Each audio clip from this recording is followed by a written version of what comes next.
እነኚህ ከጀርባው ምስላቸውን የምትመለከቷቸው ሁለት አሰልጣኞች ለአንድ ትልቅ ቡድን ታጭተዋል። በተለይ ደግሞ ዛሬ ዘ ቴሌግራፍ ይዞት በወጣው መረጃ መሰረት ያ ትልቅ ቡድን ማን ነው? የአንጅ ፖስቴኮግሉ ቶተንሃም ሆትስፐርስ ነው። ፖስቴኮግሉ አውት አሁን የበለጠ እንግዲህ ሊሰማ ይችላል፣ ከዚህ በኋላ የበለጠ ሊበረክት ይችላል ነው እየተባለ የሚገኘው። ምክንያቱም ደጋፊዎች ዘንድ ትልቅ ጉርምርምታ እየተፈጠረ ይገኛልና እኔስ ከአንጅ ፍቅር ይዞኛል የሚለው መዝሙር የበለጠ አሁን ማብቂያው መፈጸሚያው የደረሰ ይመስላል። እንግዲህ ለማንኛውም የቶተንሃም ቤት ደጋፊዎች ምንም እንኳን በጉዳት የተነሳ ትልቅ ችግር ውስጥ ገብተው ሲፈተኑ የከረሙትን አንጅ ፖስቴኮግሉን ውለታቸውን አልረሱላቸውም። ያም ማለ ይህ ያው አንጅ በጉዳት ታምሶ ነው ቡድናቸው የበለጠ አሁን እንዲህ የበለጠ መሽቆልቆል የውጤት መሽቆልቆል እየገጠመው የሚገኘው። ግን አሁንም ቢሆን ፕሪሚየር ሊጉ ላይ ያላቸው ተስፋ ያን ያህል የሚባል አይደለም አይደል? የበለጠ እንግዲህ ፕሪሚየር ሊጉን የሚከታተል ሰው ይረዳዋል ይገባዋል ብዬ አስባለሁ። የቶተንሃም ደረጃ ይሄ አይደለም፣ አሁን ያለበት ደረጃ አይደለም የቶተንሃም ደረጃ። ምናልባት ተስፋቸው እንግዲህ የአንጅ ምንድነው ሊሆን የሚችለው በአውሮፓ ሊጉ ላይ የበለጠ የተሻለ ጉዞን መሄድ ከቻሉ ያንን ነው የበለጠ አሁን እንደ ኢላማ አድርገው እየተንቀሳቀሱ የሚገኙት። ለማንኛውም ግን ዛሬ ሲወጡ ከነበሩ መረጃዎች መሃል እነዚህ ሁለት አሰልጣኞች የፉልሃሙ አሰልጣኝ ማርኮ ሲልቫ እና የበርንማውዙ አሰልጣኝ አንዶኒ ኢራዮላ የበለጠ አንጅ ፖስቴኮግሉን ለመተካት ቀጣይ ተተኪ አሰልጣኝ ሊሆኑ ይችላሉ ሲል እንግዲህ መረጃ ያጋራል። ለማንኛውም ማትሎው ይሄንን መረጃ ሲያጋራ እንግዲህ የቶተንሃም ሆትስፐርስ አሰልጣኝ አንጅ ፖስቴኮግሉ በቀጣይ ከቶተንሃም ጋር የማይቀጥሉ ይመስለኛል አይነት ነገር ነው እንግዲህ እያወጣ የሚገኘው። እሱም የራሱን ሐሳብ እንግዲህ ያስቀምጣል፣ ግን ሁኔታዎች ወደዛ የሚያመሩም ደግሞ ይመስላሉ። ዳኒ ሌቪ ከዚህ በፊት ሲያደርጉት የነበረ ነገር ነው። ሆዜ ሞሪኒዮ እኮ ዋንጫ ሲቀራቸው ነው አይደል ያስወጧቸው፣ ምክንያቱም ስለማይቻል። ሆዜ ዋንጫ በልተው ቢሆን ኖሮ ባልተባረሩ ነበር። እንግዲህ እስከ ዋንጫ አድርሰውት ነበር አይደለ ቶተንሃምን። ግን የመጨረሻ ጨዋታ ሲቀራቸው በኋላ ላይ እንግዲህ ያሰናበቷቸው። እንደዚህ አይነት ጨካኝ ሰው ናቸው ዳኒ ሌቪ። ርህራሄ የሚባል ነገር የለም።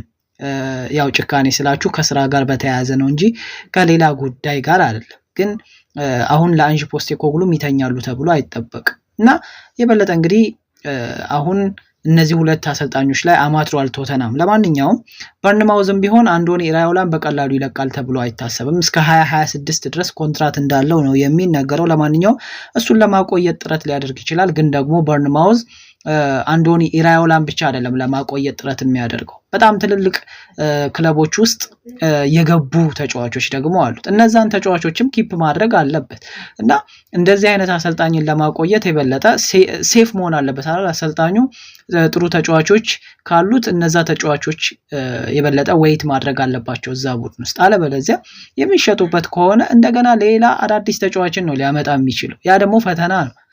ግን የተላመዳቸው ተጫዋቾች ከሆነ የበለጠ ነገሮች ይቀሉለታል፣ ምክንያቱም የተረዱት ልጆች ስለሚኖሩት ማለት ነው። ለማንኛውም በርንማውዝ እንግዲህ ይሄንን አሰልጣኝና ጥሩ የሚባሉ ተጫዋቾችን ኪፕ ማድረግ ደግሞ ግዴታው ነው ማለት ነው። ለማንኛውም ዩሮፓ ሊግ ነው እንግዲህ ተስፋቸው ለአንጅ ፖስቴኮግሉ። ቢያንስ ለሻምፒዮንስ ሊግ እድልን ይሰጣቸዋል። ቢያንስ ሻምፒዮንስ ሊግ ላይ በቀጣይ የውድድር ዘመን ለመሳተፍ እንግዲህ ይህን ተንተርሶ ከተሳካ ወይም ካልተሳካ ተብሎ የተቀመጠ ነገር የለም ኦፊሻሊ በቶተንሃም ቤት ውስጥ። ግን የበለጠ አሁን ሁኔታዎች መረጃዎች የሚያመላክቱት ግን የቶተንሃም ሙሉ ለሙሉ ትኩረት አውሮፓ ሊግ የሆነ ይመስላል የሚሉ መረጃዎች ናቸው። ቶተንሃም እንግዲህ በርንማውዝን እና ፉልሃምን ማሸነፍ ተስኖት ነበር በዘንድሮ የውድድር ዘመን ላይ። በተለይ ደግሞ ከቅርብ ጨዋታዎች በፊት ነጥብ ጥሏል ከነዚህ ቡድኖች ጋር ተጫውተው። እንግዲህ የበታችነቱን ነው እያሳየ የሚገኘው። አይገባውም ነበር አይደል? የበለጠ ከነዚህ ሁለት ቡድኖች ጋር እኮ ሲገናኝ ከፍ ብሎ መገኘት ያለበት እሱ ነው። ቶተንሃም ይሄ ደረጃው ስላልሆነ ማለት ነው። ይሄ በተከታታይ መሸነፍ ደረጃው አይደለም። ያም ማለ ይህ ያው የውጤት መንሸራተት ያጋጥማል። ግን አሁን ላይ አሳማኝ ከምንላቸው ምክንያቶችም ውስጥ በእርግጥ ጉዳት ሁሉንም ተፈትኗል። አርሰናል እኮ በጉዳት ተፈትኗል። በእርግጥ በርካታ ምክንያቶችን ልጠቅሱልኝ ትችላላችሁ። ግን አርሰናልን በጉዳት ተፈትኖ ግን ያለው ደረጃ እኮ ሁለተኛ ነው። ቶተንሃም በርካታ ተጫዋቾች ከአርሰናል በላይ ተጎድተውበት ነበረ፣ ግን ያለው ደረጃ ደግሞ ያንን አያመላክትም። ኤኒዌይስ ግን ተጫዋቾቹ አሁን እየተመለሱለትም ግን ደግሞ ነጥብ እየጣለ ነው የሚገኘው። በፉላም 2-0 ተሸነፈ። አሳማኝ አይደለም። አንጅ ፖስቴኮግሉም ላይ አሁን ጥያቄ ሊነሳባቸው ይችላል። በዛ ላይ ደግሞ ጥሩ የሚባሉ ተጫዋቾችንም እያሳረፉ ነው የሚገኙት። ለማንኛውም ግን ያ ማሳረፍ ደግሞ የበለጠ አንድ ሹክ የሚለው ነገር ምንድነው ለአውሮፓ ሊጉ የበለጠ ትኩረት እንደሰጡም ጭምር ነው ማለት ነው። እና እንግዲህ ባለፈው ቅዳሜ በብሬንትፎርድ የተሸነፈ ሆኗል ማለት ነው አንዶኒ ኢራዮላ። ግን እስከዛች ሰዓት ድረስ የበርንማውዝ አመጣጥ ደግሞ ምርጥ ነው። ብሬንትፎርድ በእርግጥ 2-1 አሸንፎታል የቶማስ ፍራንኮ ቡድን። በነገራችን ላይ ቶማስ ፍራንክም እንዲሁ ለቶተናም አሰልጣኝነት ከሚጣጩት ውስጥ ናቸው ይባላል። ይጠረጠራሉ የበለጠ እንግዲህ ካንዲዴት ለመሆን። ኤኒዌይስ እንግዲህ እስኪ መጨረሻቸውን የምናየው ይሆናል። ግን በበርንማውዝ ቤት ውስጥ ደግሞ ድንቅ ስራን እያደረገ ነው የሚገኘው አንዶኒ ኢራዮላ። ክለቡ በአውሮፓ ውድድሮች ላይም ተሳትፎ ለማድረግ ነው አሁን እየጣረ የሚገኘው።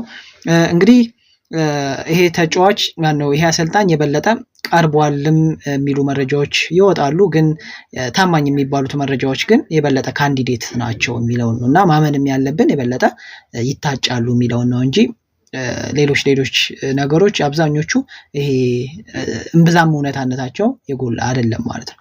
ኤኒዌይስ ግን በርንማውስ በዚህ ክረምት እንግዲህ የተወሰነ ኮከቡን ሊያጣ ይችላል። ስለዚህ ያንን ኪፕ ማድረግ አለበት። ወደ ማርኮ ሲልቫ ስንመጣ በፉላም ቤት ውስጥ አስደናቂ ጉዞን ነው እያደረገ የሚገኘው። እሱም ቢሆን ከታጩት ውስጥ እንደ አንዱ ይቆጠራል። በርካታ ሪፖርቶች እንግዲህ እንደሚያመላክቱት ከሆነ የበለጠ ደግሞ ወደ ቶተናም ካምፕ ስር ተጠግተው ያሉ የመረጃ ምንጮች እንደሚናገሩት ከሆነ ማርኮ ሲልቫም ቢሆኑ በቀጣይ ልክ እንደ አንዶኒ ኢራዮላ ሁሉ እጩ እንደሆኑም ጭምር ነው የሚያነሱት። ለማንኛውም በቶተናም የመሾም እድሉ ከፍ ያለ ነው። ማርኮ ሲልቫም ይባላል። በበርንማውዝ ቤት ውስጥ ያለው አንዶኒ ኢራዮላ እስከ 2026 ነው እንግዲህ ኮንትራቱ የሚቆየው። እንግዲህ የበርንማውዝ ባለቤት ፓትሪክ ፎሌ ይባላል። ከነሱ ጋር እንግዲህ ተደራድሮ ምናልባት ኮንትራቱን የሚቀድ ከሆነ ወደ ቶተናም ሊያመራ የሚችልበትና ፍላጎትም እሱም እንዳለው ያልኳቸው ያሉት አንዶኒ ኢራዮላን ነው። አንዶኒ ኢራዮላን ቢሆን እንደሚፈልግ ጭምር ነው የሚያነሱት። 100% እንግዲህ በርንማውዝ ኦውን የሚደረገው በብላክ ናይት ፉትቦል ክለብ ዩኬ ሊሚትድ በሚባል ካምፓኒ ውስጥ ነው በርንማውዝ የሚተዳደረው። ኤኒዌይስ ግን እስከ 2026 ድረስ ኮንትራት አለው። በተመሳሳይም እንዲሁ ማርኮ ሲልቫም እንደዛው ኮንትራቱ ሊጠናቀቅ ቅርብ ጊዜ ነው እና በርንማውዝ በዚህ ክረምት እንግዲህ የተወሰኑ ተጫዋቾቹን ያጣል። ከዛ ባለፈ ፉልሃምም እንደዛው። ግን እንደ ታላላቅ የሚባሉ ክለቦች አሁን ተጫዋችን ብቻ ሳይሆን አሰልጣኞችንም መነጣጠቃቸው ያስገርማል። ያንን ነው እያደረጉ የሚገኙት። እንግዲህ የበለጠ ፉልሃም በኤፍኤ ካፕ ጉዞው የተሳካ ጊዜን ማሳለፍ የሚችል ከሆነ በርንማውዝም እንዲሁ የተሳካ ጊዜን ማሳለፍ የሚችል ከሆነ እነዚህ ሁለት አሰልጣኞች የበለጠ ወደ ቶተናም የሚቀርቡበት እድል እጅግ በጣም ሰፊ ነው የሚሆነው። እንግዲህ ፉልሃም እስከሚቀጥለው የውድድር ዓመት ድረስ እንግዲህ ኮንትራት አለው ከማርኮ ሲልቫ ጋር። ያ ካልሆነ ግን ቶተናም ማርኮ ሲልቫን ለመውሰድ 6 ሚሊዮን ፓውንድ ለፉልሃም ከፍሎ ውል ማፍረሻውን እያልኩኝ ነው አሰልጣኙን ማምጣት ይችላል ማለት ነው። እና ከነችግራቸው እንግዲህ አንጅ ፖስቴኮግሉ የበለጠ ተወዳጅ ለመሆን ጥረው ነበረ። ተወዳጅም ነበሩ፣ ሲዘመርላቸው ነበረ። ያው አንዳንድ ስንጥቃቶች እያሉም ቢሆን ግን በተጫዋቾችም ዘንድ ይወደዳሉ። ለተጫዋች ምቹ ናቸው። ከዛ ባለፈ ደግሞ እንዲሁ በደጋፊዎችም ዘንድ ይወደዳሉ። ግን አሁን ላይ የበለጠ ያ ነገር አሁን ክራክ እያደረገ የመጣ ይመስላል እና በቀጣይ በሌላ አሰልጣኝ የመተካት እድላቸው እጅግ በጣም ሰፊ ነው የሚሆነው ተብሎ ነው የሚታሰበው። ያ ደግሞ ምክንያቱ ምንድነው? አውሮፓ ሊግ ላይ ትኩረት ከማድረጋቸው አንፃር አሁን የበለጠ ይዘውት የሚገቡት አሰላለፍ የቶተናም ደጋፊዎችን ቁጣ እያስነሳ ነው የሚገኘው። ለምሳሌ እንደነ ኦዶቤር፣ እንደነ ማዲሰን፣ እንደነ ቤርግቫይል፣ እንደነ ሶን ህንግሚን ያሉትን ተጫዋቾች እንግዲህ እየቀየሩ እያስገቡ ነው የሚገኙት። ያ በእርግጥ አውሮፓ ሊግ ላይ ተሳትፎ ለማድረግ ብዙ ለመጓዝ ካላቸው ፍላጎት እስከ ዋንጫ ለመጓዝ ካላቸው ፍላጎት አንፃር ሊሆን ይችላል። ግን የቶተናም ደጋፊዎች እንዳልዘመሩ ሁሉ አሁን ኩርምርምታ እያሰሙ ነው የሚገኙት። እስኪ ፎሎ በማድረግ ቤተሰብ እንሁንና መጨረሻውን አብረን እንይ። ከዛ ባለፈ ላይክ እና ሼር እንዲሁ ኮፒ ሊንክ ማድረግ እንዳይረሳ። መልካም ጊዜ ሁሉ ለእናንተ ይሁንልኝ። ይመቻችሁ።